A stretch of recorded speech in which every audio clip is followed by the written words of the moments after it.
Finally আমিও নিয়ে ফেললাম সেই ভাইরাল চাদর। এই চাদরটা ইউটিউব ফেসবুকে এতটা পরিমাণে দেখেছি যে শেষ পর্যন্ত আমারও বাকিদের মতো পছন্দ হয়ে গেল। অনেকদিন থেকেই চাদরটা কেনার ইচ্ছে ছিল। ফাইনালি আমিও এখন এই সুন্দর ভাইরাল চাদরটা অর্ডার করলাম। অর্ডার করার এক সপ্তাহ পর চাদরটা ডেলিভারি হলো। এই বেডশিটটা হোয়াইট কালারের মধ্যে ছিল আর ওপরে বড় বড় বিভিন্ন কালারের পাতা আঁকা ছিল। তো চলো বেডশিটটাকে এখন কাগজ থেকে ওপেন করে দেখি কেমন এসেছে। এই বেডশিটের ফেব্রিক খুবই সফট ছিল আর বেডশিটটা অনেক বড়ও ছিল।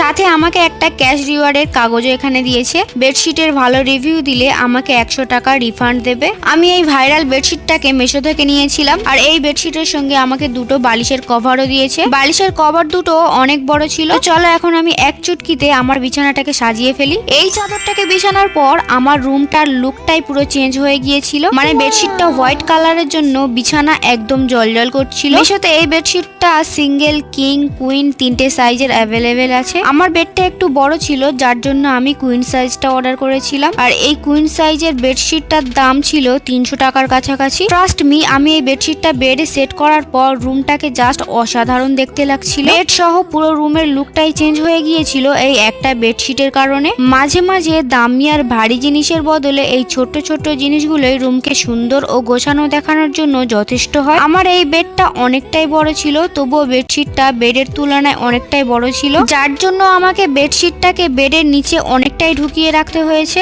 বেডশিটের দাম অনুযায়ী কোয়ালিটি অনেকটাই ভালো ছিল। যদি তোমরাও এই বেডশিটটাকে নিতে চাও তাহলে কমেন্টে লিংক লেখো, আমি লিংক দিয়ে দেবো। তার আগে আমাকে ফলো করে দাও। আজকের মতো এই পর্যন্ত, দেখা হবে নেক্সট ভিডিওতে। ততক্ষণে বাই বাই।